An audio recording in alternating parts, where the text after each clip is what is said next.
guys, this is Mr. Anderson for Science Lab 7, and today we're going to be talking about atoms. But not just atoms, we're going to be talking about atomic particles, the things that make up atoms. All right? So here's the thing, atomic particles, these are the basic building blocks of atoms. All right? So in an atom, we have three main particles. Take a look at this chart. We have electrons, we have protons, and we have neutrons. Now, the electrons are negatively charged.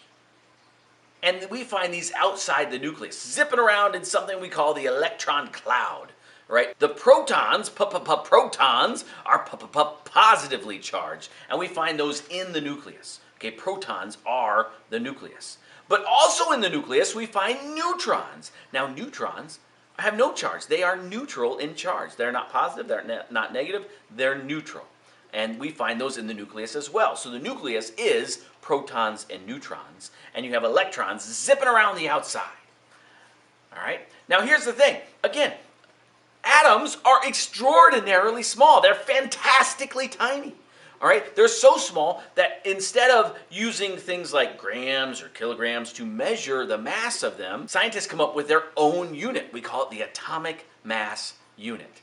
Now, the atomic mass unit is a unit used to express the masses of atomic particles and atoms. Okay? The atomic mass unit is used to measure extraordinarily tiny things. Okay, so we use the atomic mass unit to measure things like protons and neutrons and electrons. And as it turns out, basically we just looked at what's the mass of a proton. All right, we're going to call that the atomic mass unit. So one proton is equal to one atomic mass unit. All right, one neutron also equal to one atomic mass unit. And then the electron, here's the thing. The electron is so incredibly tiny, that we don't even give it a number as far as its mass goes. Technically, it does have mass, but its mass is so small, we rarely count it. Let's move on to another number associated with atoms that we call the atomic number. Now, the atomic number is the number of protons in the nucleus of an atom. All right, so if you were to look at your periodic table of elements, the periodic table of elements, if you look at your periodic table, you're going to notice that there's a number in each and every box. A nice big whole number in each and every box. And if you start in the upper left, right, it's going to be hydrogen, number 1. And you go to the upper right, helium, number 2. And you jump back to the left, and you go lithium, number 3, and so on, right? That whole number there, that's the atomic number. That's the number of protons in the nucleus of an atom. So hydrogen has 1 proton in its nucleus. Helium has 2 protons in its nucleus. Lithium has 3 protons in its nucleus, and so on, right? And here's the thing. What's interesting is that in a normal neutral atom, the number of protons, positive stuff, is going to be balanced out with the amount of electrons, negative stuff. So a hydrogen, typical normal hydrogen, has 1 proton. It also has 1 electron.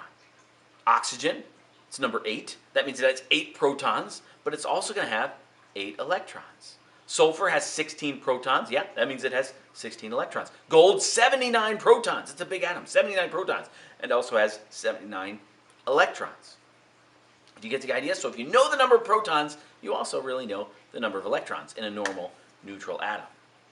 Now, as we continue to look at the periodic table, right, there are symbols that represent those elements. Now, the way that we symbolize elements on the periodic table was developed by a Swedish scientist named Berzelius, and he came up with these rules for symbolizing the elements. He said, all right, for atomic symbols, we're going to use 1 or 2 letters, and we're going to use 1 or 2 letters to represent an atom of that element. Here are the rules. Rule number 1, the first letter is always capitalized.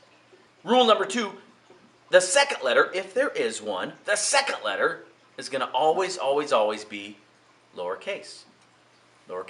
And the symbol is going to be based on the name of that element. So oxygen is O, right? Carbon is C. Hydrogen is H. Helium is He. Lithium is Li. Do you get the idea? It's based on the name of that element. And as you look at your periodic table, you might be saying to yourself, wait a minute, just wait a minute. I'm looking at my periodic table and I see things that don't make sense with their names, right? Like iron, the symbol's Fe. Tungsten, the symbol's W. lead, the symbol's Pb. Gold, the symbol's Au. This doesn't make sense. Au, this doesn't make sense.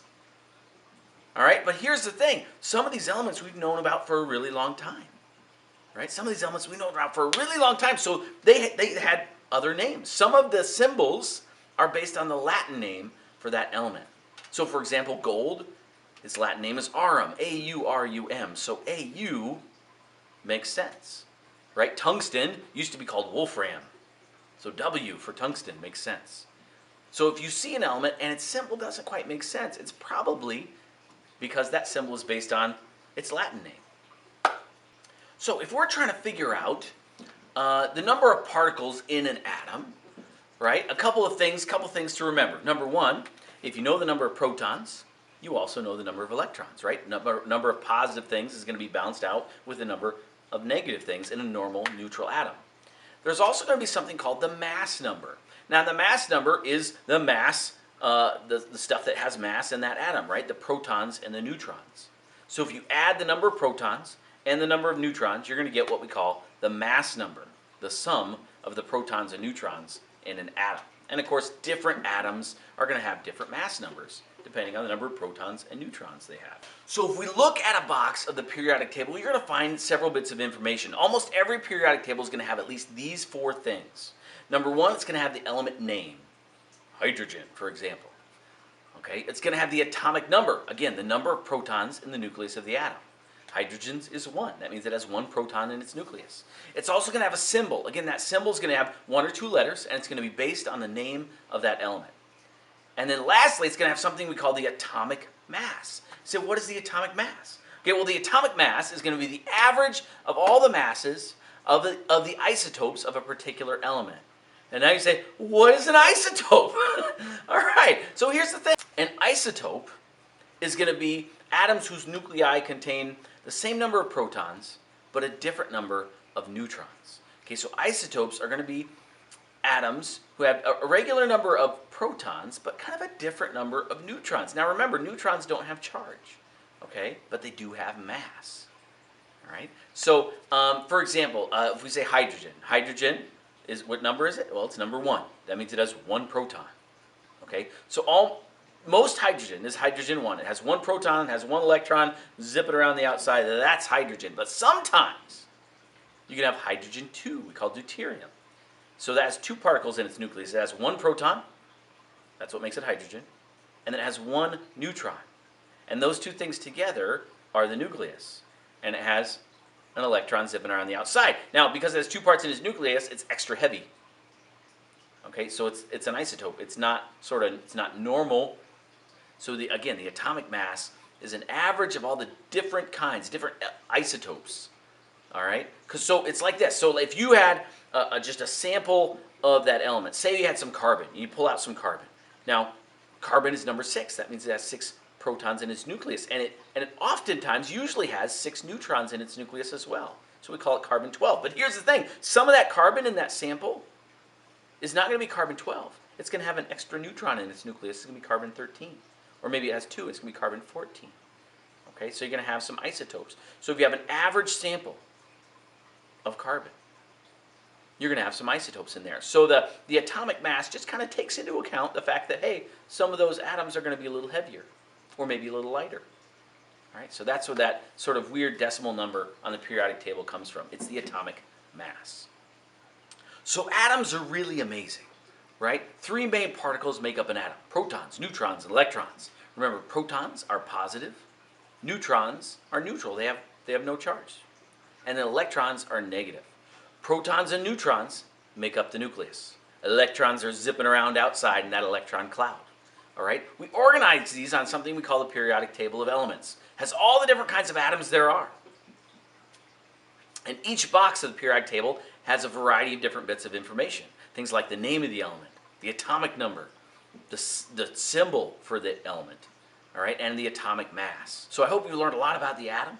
And hey, this is Mr. Anderson signing off for Science Lab 7, saying stay curious.